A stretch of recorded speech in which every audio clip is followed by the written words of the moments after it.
Hello again, everyone. We're back with Elsa Marie Keefe in her sunny studio. So please, we apologize for having her being half blind, but we're back to have her talk about some more of her pieces. All right.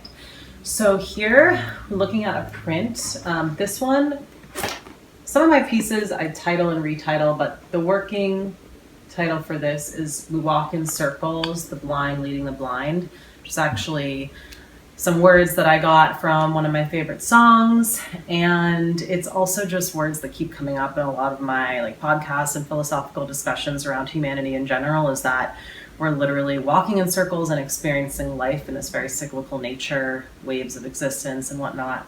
So I titled this piece with those words because it's a piece of multiple humans underwater, and it's very much this the humans are just sinking into existence. It's almost like we're in the embryo together. We're in the humans in water kind of represent the womb to me as well. And it's almost like a chaos to the shapes of the people and the movement within the water where, no one's really leading per se, but they're all just kind of existing in space and time, in this, again, cyclical nature with one another. And, a metaphor for life is nobody really knows anything, and we're all just kind of speaking these hyperbolic truths that have some validity, but also are sometimes could be completely opposed by another so-called truth on another side of an argument. And so really we're all just these blind humans walking through existence and sharing things with each other. And I just feel like the nature of this photograph kind of represents that here. So yeah, this picture I took, normally I always try to use natural places and objects whenever possible, but this one I did shoot in a pool underwater. And again, usually I would love to shoot in the ocean underwater or in cenotes in Mexico, which is my favorite place to shoot. But was just kind of a circumstance where I was putting together a nude women's healing circle, and we kind of add on the photo shoot experience to it. And just to create a more controlled environment for the day where we didn't have a lot of strangers at a beach staring at us naked.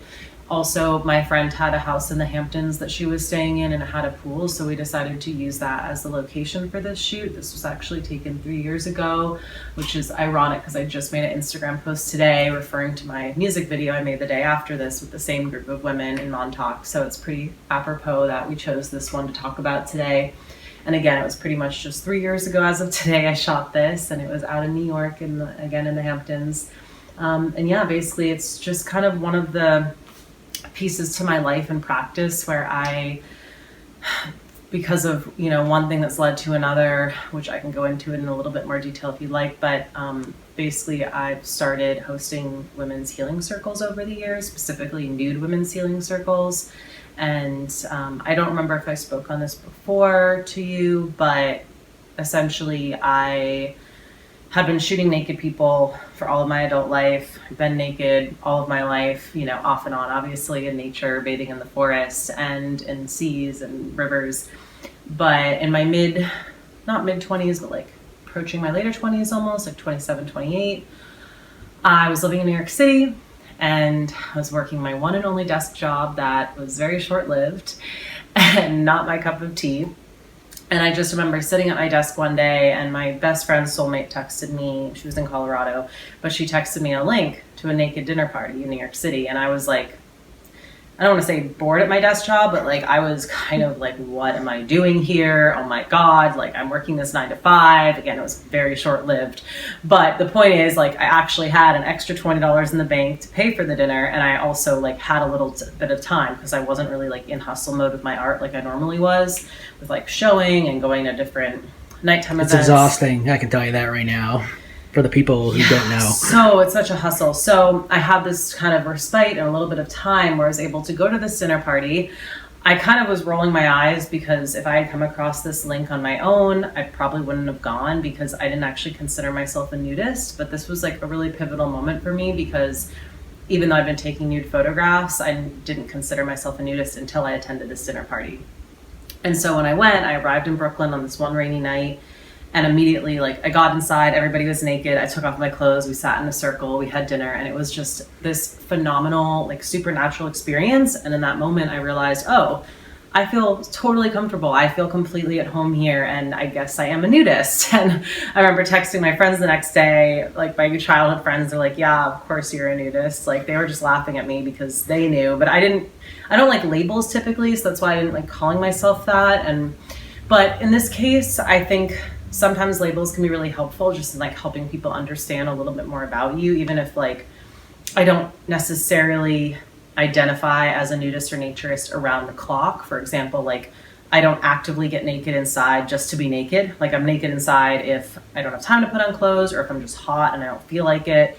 But like if I'm cold, I'm definitely wearing a sweatshirt. Like I'm not going to crank up the heat just to stay naked. I'd rather be cozy in sweatpants in the wintertime. But anyway, I had this big epiphany at the dinner party, and then Adam and Leia, who had started the nudist organization called Just Naked NYC at the time, I got a chance to speak, and I was actually speaking at the dinner party and like getting to know them, and I was speaking on kind of the gender roles and how there were mostly men at this dinner party, mostly men like over the age of 50. There were only like 3 of us women to 30 men. And so naturally, me being the type of person that just speaks my mind no matter what, I kind of called that out. I was like, why are there no women here? And then I started very quickly learning about the realities of the nudist world, or like more formally known as the naturist communities. And within those nudist or naturist communities, predominantly they are made up of men and older men. I don't know why. I don't know if it's because they just feel more comfortable in their body. I think that's a lot of it. Like they just don't give a fuck, for lack of a better word. And a lot of like women, especially young women, like feel really uncomfortable. So it was a really big day though, because I was able to make this connection and share my art, and Adam and Leia like recognized that I was doing a lot of work in the world around the body and body positivity. And they actually asked me, Elsa, would you be open to hosting a women's circle, like a nude women's event to help women get more comfortable in their skin? And I said, of course, like I would be flattered. I would love that. And it was just like such an incredible offering, or like, it was just a really beautiful moment for me to like be approached or asked to kind of hold space in that way. And it was perfect timing because I had just started a coaching program where I was actually working on getting my certification to be kind of like a holistic coach or therapist, if you will, and like utilizing more alternative practices than just like administering medication or anything like that, but like talk therapy and things. So it all aligned really well. And at that point, that's when I hosted my first nude women's healing circle. And it just kind of took off. It was amazing. Like the first time we just threw it together, we had like 7 or 10 people show up, and it was indoors in Brooklyn. There was no photography. We were just talking and like crying and laughing and healing. And we did some painting and pulled goddess cards. But also at that same time, I had always wanted to shoot larger group nude experiences. And so I had put out my first open call photo shoot to do like a big group nude, and only men showed up because again, men feel more comfortable. And so between all these things happening, I was realizing like, oh my God, how can we create safer spaces for women? So then I did my first women's open call photo shoot that same month.